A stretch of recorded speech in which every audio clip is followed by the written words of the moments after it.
পরের দলরা তারা বলে এই মুসলমানের ঈমান অত্যন্ত চমৎকার ঈমান, এই মুসলমানদের উপরে নির্যাতন করলে মুসলমানদের উপরে আল্লাহ পাক রব্বুল আলামিনের হাবিবের জামানায় বদরের ময়দানে কাফেরেরা আসছে 1000 আধুনিক অস্ত্র নিয়ে। এবার আল্লাহর রাসূল 313 জন না খাওয়া সাহাবাদেরকে নিয়ে যুদ্ধের ময়দানে গেছে। তাদের নারায়ে তাকবীরের স্লোগানের কাছে 1000 আধুনিক অস্ত্রওয়ালা কাফেরেরা, প্রশিক্ষণ প্রাপ্ত কাফেরেরা অস্ত্র ফেলে পালিয়ে যেতে বাধ্য হয়েছে। বলে এই ঈমান ধ্বংস করা যাবে না, কি করা যায়? বলে এদের মধ্যে মেডিসিন পুশ করতে হবে, ঠিক কিনা বলেন? এই মেডিসিন এখন কাজ না করলেও ভবিষ্যতে করবে। এদের মহিলাদেরকে, এই পুরুষদের ঈমানের জজবা এত কেন? কারণ মহিলারা বাইরে যায় না, পরপুরুষের সঙ্গে কথা বলে না। যখনই পরপুরুষের সঙ্গে কথা বলে না, তার অন্তরের মধ্যে তার স্বামী ছাড়া অন্য কিছু নাই। আর স্বামীর সন্তুষ্টি যখন আছে, আল্লাহর সন্তুষ্টি আছে। এবার স্বামীর সন্তুষ্টি সরাতে হবে, আল্লাহর সন্তুষ্টি সরাতে হবে। এই মহিলাদের অন্তরে যখন স্বামীর সন্তুষ্টি, আল্লাহর সন্তুষ্টি, রান্না করে স্বামীকে দেয়, স্বামী ময়দানে যায়, হাতে তরবারি থাকে না, কিন্তু তরবারির চেয়ে ধার হয়ে যায়। এই উপমহাদেশের মুসলমানদের ঈমান ধ্বংস করা যায় কিভাবে? তাদের স্ত্রীদেরকে বেপরদা টান দিয়ে বাইর করতে হবে, তাদেরকে এনজিওর মধ্য থেকে লোন দিতে হবে, সন্তানগুলিকে আমাদের স্কুলগুলিতে ভর্তি করতে হবে। কথা বলেন ঠিক কিনা? তারা তাদের মিশনের মধ্যে সাকসেস। আজকে সমাজের মধ্যে, এক সময় সমাজের মধ্যে অবস্থা ছিল একজন মহিলা একজন পরপুরুষের সঙ্গে কথা বলবে, এটা একটা দুঃস্বপ্নের ব্যাপার ছিল। আর একজন মহিলা আজকে 10 জন পুরুষের সঙ্গে কথা বলে না, এটা একটা আজীব বিষয়, ঠিক কিনা? ওরে সর্বনাশ! মেয়েদের নাম রাখে সুইটি, সুইট মানে মিষ্টি, সুইট মানে মিষ্টি, তো নাম রাখছে সুইটি। ও সুন্দর করে সুইট করে করে কথা বলে। আছেন? মেয়ের নাম রাখে রিবা, রিবা শব্দের অর্থ সুদ। মেয়ের নাম রাখে ডলি, ও সারা এলাকায় ডলাডলি করে বেড়ায়। মেয়ের নাম সুন্দর রাখে না, মেয়েটাকে দিনের পথে পরিচালিত করে না। এই জন্যই মেয়েটাকে, এই মেয়েটা সমাজের যুব সমাজদেরকে নষ্ট করে ফেলে। কথা বলেন ঠিক কিনা?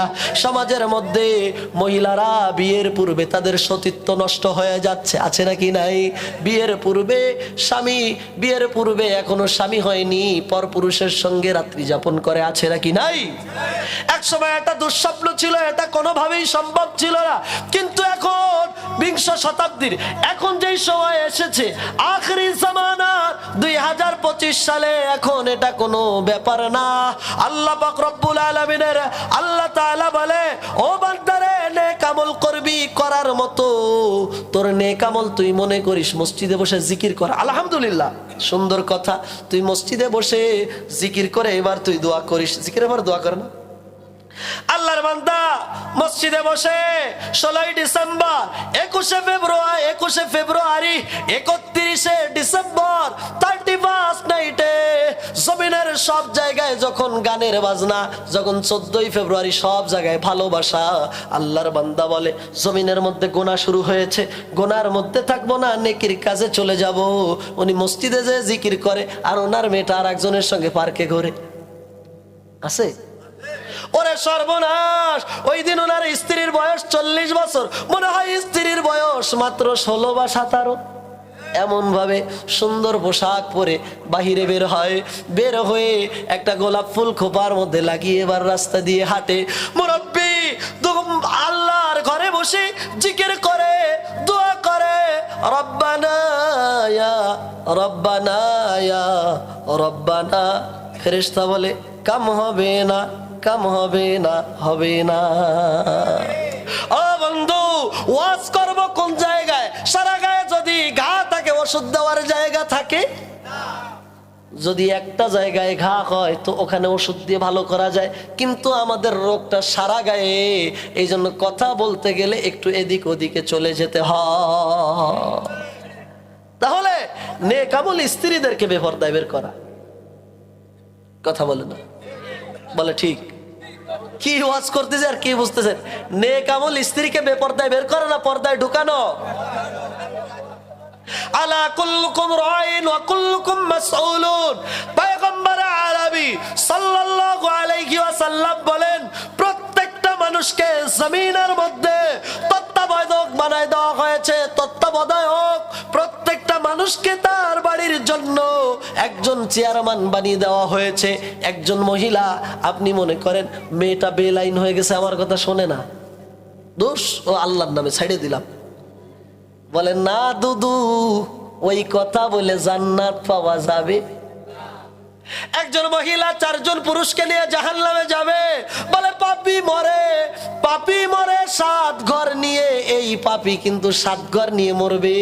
প্রথম নাম্বার, একটা মহিলা যখন জাহান্নামে যাবে তার পিতাকে নিয়ে জাহান্নামে যাবে, কারণ পিতা ইচ্ছা করলে মেয়েটাকে বাধ্য বানাতে পারতো। 2 নাম্বার, বড় ভাইকে নিয়ে জাহান্নামে যাবে। কারণ কি? কারণ বড় ভাই চোখের ভয় ধমকি দিলে মহিলা ভয় পেয়ে যেত, কিন্তু বড় ভাই ভয় দেয় নাই। 3 নাম্বার পুরুষ, 3 নাম্বার পুরুষ হচ্ছে মহিলার স্বামী, বিয়ের পরে স্বামীকে নিয়ে জাহান্নামে যাবে, কারণ স্বামী স্ত্রীকে বাধ্য বানায় নাই। 4 নাম্বার, ওই মহিলা তার সন্তানকে, ছেলেকে নিয়ে জাহান্নামে যাবে, কারণ ওই ছেলে মাকে বলেনি মা তুমি যে কাজ করতেছো এগুলো চলবে না, বাদ দাও, এগুলো আর করা চলবে না, ঠিক কিনা বলেন? তাহলে নেক আমল হবে স্ত্রীদেরকে পর্দায় ঢোকানো, নেক আমল হবে মেয়েদেরকে পর্দায় ঢোকানো, নেক আমল হবে সন্তানদেরকে নামাজের কথা বলা, নিজেরা নামাজ পড়া। নিজেদের মধ্যে তো নামাজ নাই, আছে নামাজ ওইভাবে নাই। যদি নামাজ যদি নিজের মধ্যে না থাকে জান্নাত পাওয়া যাবে? জান্নাত পাওয়া যাবে? এই অনেকে ঘুমাচ্ছেন নাকি? জোরে বলেন না নারায়ে তাকবীর। পিছন থেকে বলেন নারায়ে তাকবীর, নারায়ে তাকবীর। আল্লাহু আকবার বলেছেন আপনারা। জমিনের মানুষগুলি যদি মাকে মা বলে ডাক দেয়, মাকে বারবার মা মা মা বলে ডাক দিলে মা রাগ হয়ে যায়, বলে এত ডাকিস কেন, তোর জ্বালায় তো কোনো কাজ করতে পারলাম না, ঠিক কিনা বলেন? আপনি মাছ ধরার জন্য খালে নেমেছেন অথবা ঘেরে নেমেছেন, সন্তানটা পিছন থেকে আব্বা আব্বা আব্বা বলে যখন বারবার ডাক দেয়, রাগ হয় নাকি হয় না? বারবার ডাক দিলে, সন্তান ডাক দিলে রাগ হয়ে যায়। জমিনের মধ্যে মার মতো ভালোবাসার মানুষ আর নাই। মা যদি ডাক দেয় সন্তান রাগ, সন্তান যদি ডাক দেয় মা রাগ হয়ে যায়। সন্তান বারবার ডাক দিলে আব্বা রাগ হয়ে যায়। সন্তান যদি সমাজের ইউনিয়নের মানুষ যদি বারবার মেম্বারকে ডাক দেয়, ও মেম্বার টিউবওয়েল দাও, মেম্বার রাস্তাটা করে দাও, মেম্বার একটা পাকা বাথরুম করে দাও, মেম্বার একটা টিসিবির কার্ড দাও, মেম্বার বলবে তোমার জ্বালায় তো বাবা আমি আর টিকতে পারলাম না, আমার মেম্বারই তুমি নাও, ঠিক কিনা? মেম্বারের কাছে বারবার গেলে মেম্বার রাগ। চেয়ারম্যানকে বলবেন চেয়ারম্যান সাহেব আমার এই রাস্তাটা একটু পাকা করে দেন, ব্রিজ করে দেন, খালের উপর দিয়ে একটা টিউবওয়েল বানায় দেন। আমার স্ত্রী, আমার ওই যে ভাইয়ের স্ত্রী, ভাইটা তো মারা গেছে, তাকে বিধবা ভাতা দেন। আমার ভাইপোটা প্রতিবন্ধী ভাতা দেন। চেয়ারম্যান বলবে তোমার একার ভোটে তো চেয়ারম্যান হই নাই, ঠিক না? তোমার জ্বালায় বাঁচতে পারলাম না। জমিনের মানুষগুলি আল্লাহকে যতবার আল্লাহ বলে ডাক দেয়, জমিনের মানুষ যাকে ডাকুক না কেন ওই মানুষটা রাগ হয়ে যায়, কিন্তু আল্লাহকে যত ডাকে আল্লাহ তত খুশি হয়। বলে সুবহানাল্লাহ। আল্লাহকে না ডাকলে আল্লাহ রাগ হয়। জমিনের মানুষের বৈশিষ্ট্য ডাকলে রাগ হয়, আল্লাহর বৈশিষ্ট্য না ডাকলে রাগ হয়। বলেন না সুবহানাল্লাহ। একবার মনে মনে একটু ডাক দেন মা, মনে মনে, আওয়াজ করবেন না।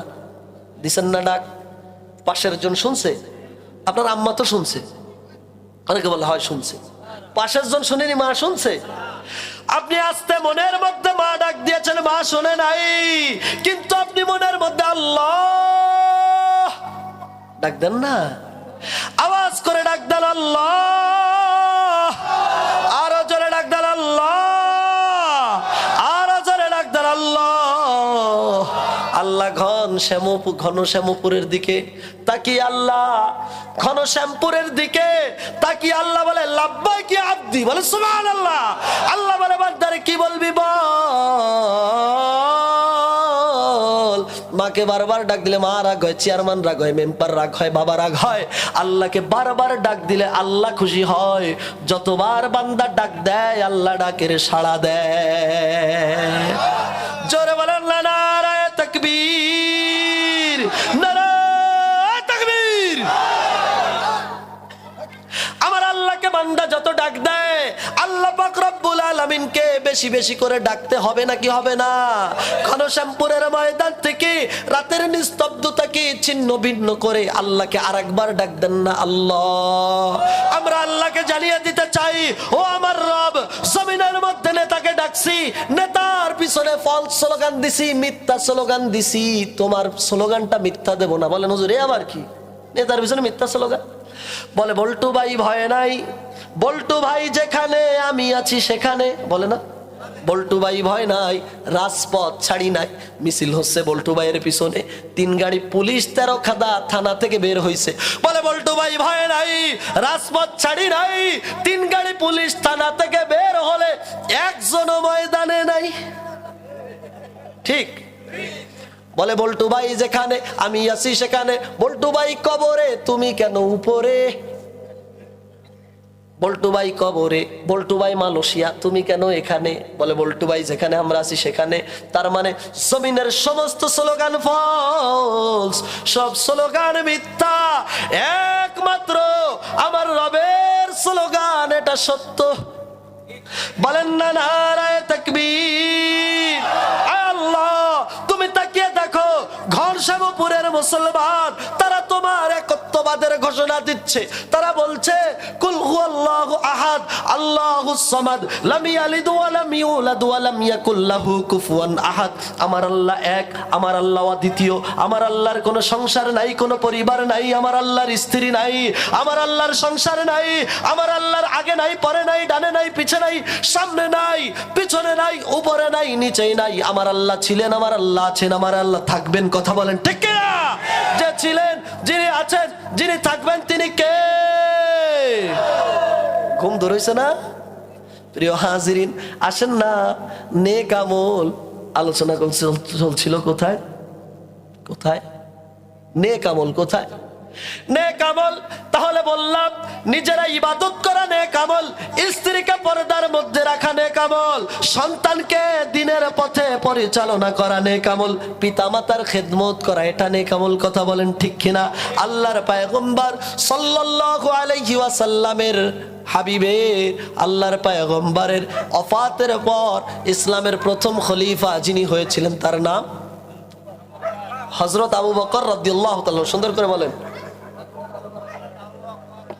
হযরত আবু বকর সিদ্দিক, সিদ্দিক আকবর রাদিয়াল্লাহু তাআলা আনহু। আবু বকর সিদ্দিক রাদিয়াল্লাহু তাআলা আনহুর খেলাফত আমলে আবু বকর সিদ্দিক রাদিয়াল্লাহু তাআলা আনহু যখন অর্ধ পৃথিবীর খলিফা, 32 লক্ষ বর্গ মাইলের খলিফা, বলেন না সুবহানাল্লাহ। আবু বকর সিদ্দিক আল্লাহর পয়গম্বর জীবদ্দশায় বলেন আবু বকর ফিল জান্নাহ, সুবহানাল্লাহ। ওমর ফিল জান্নাহ, উসমান ফিল জান্নাহ, আলী ফিল জান্নাহ। আল্লাহর রাসূল 10 জনের জান্নাতের সুসংবাদ দিয়ে গিয়েছিলেন, জানেন না আপনারা? এর মধ্যে একজন প্রথম ব্যক্তি যিনি আবু বকর সিদ্দিক রাদিয়াল্লাহু তাআলা। পয়গম্বরের ইন্তেকালের পর আবু বকর সিদ্দিক রাদিয়াল্লাহু তাআলা খেলাফতের চেয়ারে বসলেন। ওই মুহূর্তে হযরত ওমর ফারুকের দামও কম না। হযরত ওমর ফারুকের দামও, হযরত ওমর ফারুকের দাম কেমন একটু যদি বলি কষ্ট হবে নাকি? কষ্ট হবে নাকি? চলবে? কত রাত, কত রাত? ফজর যদি কাজা হয় এই দিলে ভয় হয়, সেই ভয় ঘুম নাই চোখেরই পাতায়। আজ সারা রাত, আজ সারা রাত কোরআন শুনবো জান্নাতের আশা। আবু বকর সিদ্দিক তখন খলিফা, হযরত ওমর ফারুকের দাম কম।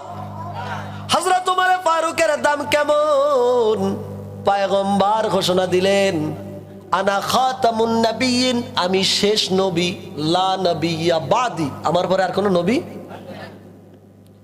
আল্লাহ রাসূল এই কথা বলার পরে বললেন, লাউ কানা বাদি নবিয়্যান, লাউ কানা ফীহি নবিয়্যান বাদি লাকানা উমর। আমার পরে যদি কেউ নবী হতো, রাসূল আগে বলছে আমার পরে কেউ নবী, যদি আমার পরে কেউ নবী হতো তো সে হতো ওমর, লাকানা উমর। বলেন না সুবহানাল্লাহ। তাহলে হযরত ওমরের দাম কত ছিল? রাসূলুল্লাহ বলে আমার পরে যদি কেউ নবী হতো তো নবী হওয়ার উপযুক্ত কে ছিল? রাদিয়াল্লাহু তাআলা আনহু, হযরত ওমর ফারুক রাদিয়াল্লাহু তাআলা আনহু, তার দাম কেমন ছিল? আমাদের অনেক সময় মনে হয় রাস্তাটা যদি পিচ। ওমর ফারুক রাদিয়াল্লাহু তাআলা আনহুর দাম কেমন ছিল? হযরত ওমর ফারুক রাদিয়াল্লাহু তাআলা আনহু, আমাদের মনে হয় রাস্তাটা যদি পিচ হতো, সুন্দর হতো, মনের মধ্যে অনেক কিছু মনে হয়, হয় নাকি হয় না? মনের মধ্যে অনেক আশা জাগে। আল্লাহর পয়গম্বরের সাহাবী হযরত ওমর ফারুক রাদিয়াল্লাহু তাআলা আনহু একটা বিষয় মনে করলেন।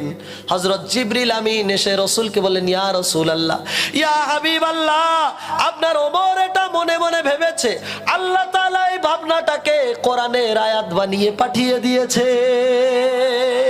হযরত ওমর ফারুক রাদিয়াল্লাহু তাআলা আনহুর ইচ্ছা মতন, মিজাজ মতন আল্লাহ তাআলা কোরআনে 21টার উপরে আয়াত নাজিল করেছে। তাহলে ওমরের দাম কম? হযরত আবু বকর সিদ্দিক রাদিয়াল্লাহু আনহু খলিফা, হযরত ওমর ফারুক রাদিয়াল্লাহু তাআলা আনহুকে কোন দায়িত্ব দিবেন? তাকে প্রধান বিচারপতির দায়িত্ব দেওয়া হলো। বলেন না সুবহান। আবু বকর সিদ্দিক রাদিয়াল্লাহু তাআলা আনহুর কাছে দীর্ঘদিন পর হযরত ওমর গিয়ে বলে, ও খলিফাতুল মুসলিমিন আবু বকর সিদ্দিক, আমি আর আপনার খিলাফতের জামানায় আপনি তো আমাকে প্রধান বিচারপতি বানিয়েছেন, আর বিচারপতির দায়িত্ব পালন করতে চাই না। প্রধান বিচারপতির দায়িত্ব কেউ ছাড়তে চায়? আমাদের দেশে কিছু মানুষ ছিল যারা প্রধান বিচারপতি ছিল, ওরে সর্বনাশ, আলেমদের নামে লিস্ট করছে, এই আলেমের বিদেশে টাকা আছে, বেগম পাড়ায় বাড়ি আছে, এই মাদ্রাসাগুলো বন্ধ করে দিতে হবে। মাদ্রাসায় কি হয়? আল্লাহ তাআলা বলে, দেখ তুই আমার আলেম। রাসূল বলে, ইন্নাল উলামা ওয়ারাসাতুল আম্বিয়া, উলামারা হচ্ছে রাসূলের ওয়ারিস। যারা উলামাদের সঙ্গে বেয়াদবি করে তারা যেন রাসূলের সঙ্গে বেয়াদবি করে। আল্লাহ তাআলা বলে যে তুই আলেমদের সঙ্গে বেয়াদবি করছিস, কোনো সমস্যা নেই, ঠিক আছে কর। আল্লাহ তাআলা ধরেন, ধরলে ধরার মতো ধরেন। এই ব্যক্তি কি করছে? আলেমদের লিস্ট করছে, মাদ্রাসাগুলোর লিস্ট করছে, 5ই আগস্টের পর পলাতে গেছে, আল্লাহ তাআলা জাগা মতো তার কাটা বাঁধায় বল খুলে ছাড়াই ফেলছে। ঠিক কিনা বলেন? আলেমদের সঙ্গে খারাপ আচরণ করবি, আল্লাহ তাআলা ছাড়বে? হযরত ওমর ফারুক রাদিয়াল্লাহু তাআলা বলে, আমিরুল মুমিনিন আমাকে ছেড়ে দেন।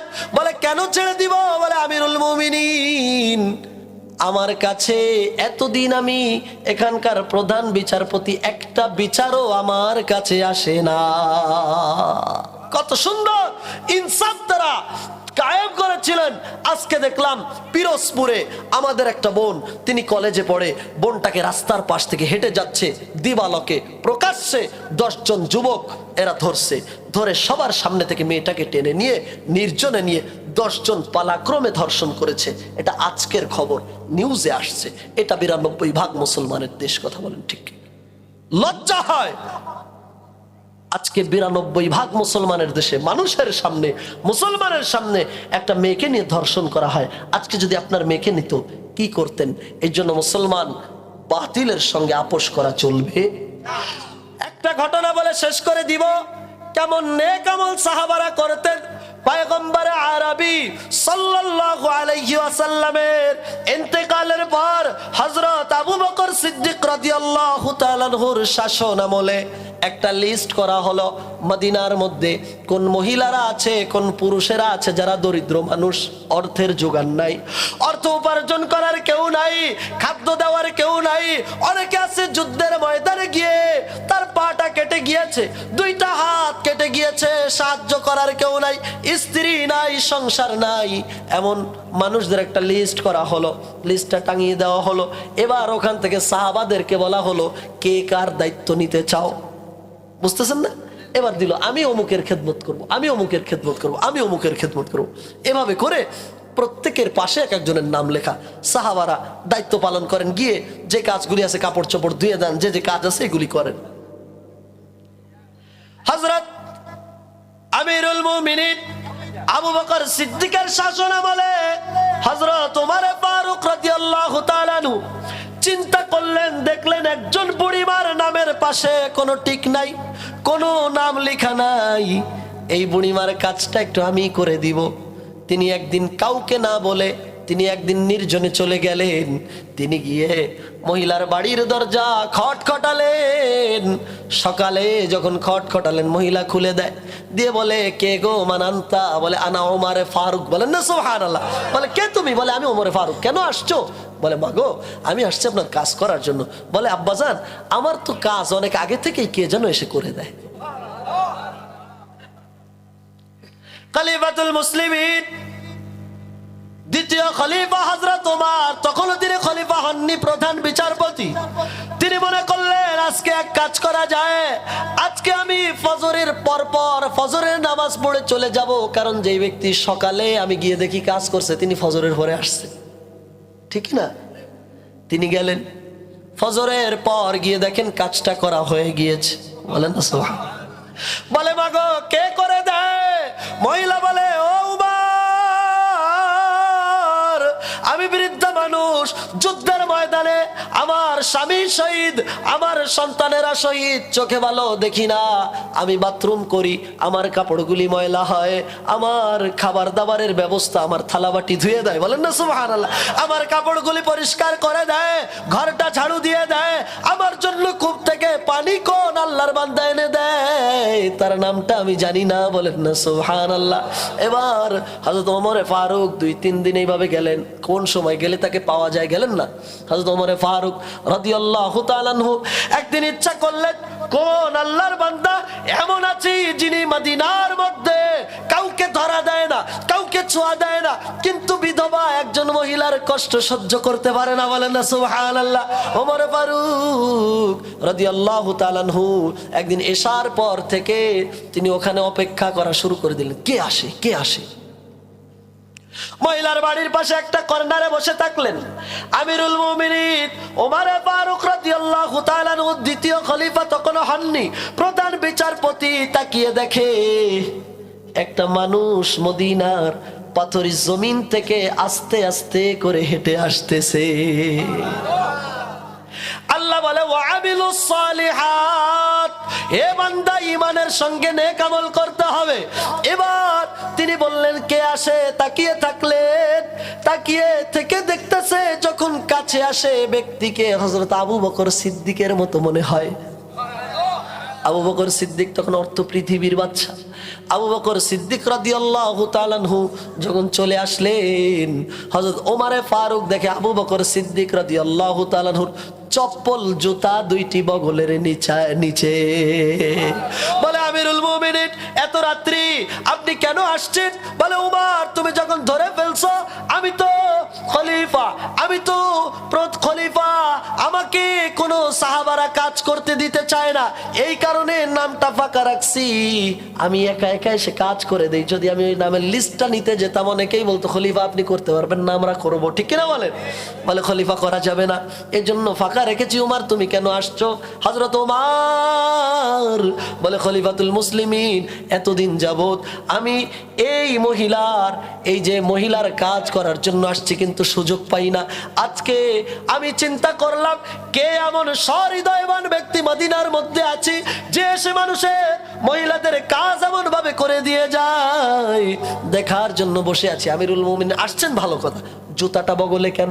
বলে, জুতাটা বগলে এই কারণে, আমি খলিফা, আমি জুতা পরে টক টক করে হেঁটে পাথরের মধ্য দিয়ে আসবো, আমার পায়ের শব্দ হবে, না জানি কোন বাড়ির ছোট্ট বাচ্চাটা আমার পায়ের আওয়াজের ঘুমে উঠে যাবে, না জানি কোন অসুস্থ মানুষ আমার পায়ের আওয়াজে উঠে যাবে। ও উমর, আমি কাউকে কষ্ট দিতে চাই না, আর আমাদের সমাজের নেতারা কাউকে সুখ দিতে চায় না। ওরে আল্লাহ, ভোটের আগে হাত ধরে পা ধরে বাপজানেরটা ভোট দেন। এবার ভোট পাওয়ার পর, নেতা হওয়ার পর নেতার খবর আর পাওয়া যায়? দুর্নীতি জুয়া চুরি কেউ করে ভুরি ভুরি জনতারে ফাঁকি দিয়া, রাস্তা পাশ হয়েছে দেয় না, দেয় না, আছে না? রাস্তা পাশ হয়েছে দেয় না। ওরে আল্লাহ, রিলিফের টিন খেয়ে ফেলে, করোনার সময় তেল খেয়ে ফেলছে, টিন খেয়ে ফেলছে, ঠিক কিনা বলে? দুর্নীতি জুয়া চুরি কেউ করে ভুরি ভুরি জনতারে ফাঁকি দিয়া, ছলে বলে কৌশলে অথবা ক্ষমতার চাবিটা হাতে নিয়া, পথে ঘাটে অনাহারে দুঃখ বেদনা ভরে অসহায় না খেয়ে মরে, জনদরদি নামে স্বার্থবাদীরা শুধু নিজের ঝোলাটা ভরে। আল্লাহ তাআলা এদের হাত থেকে আমাদের সকলকে বেঁচে থাকার তৌফিক দান করুন, সকলে বলে আমিন।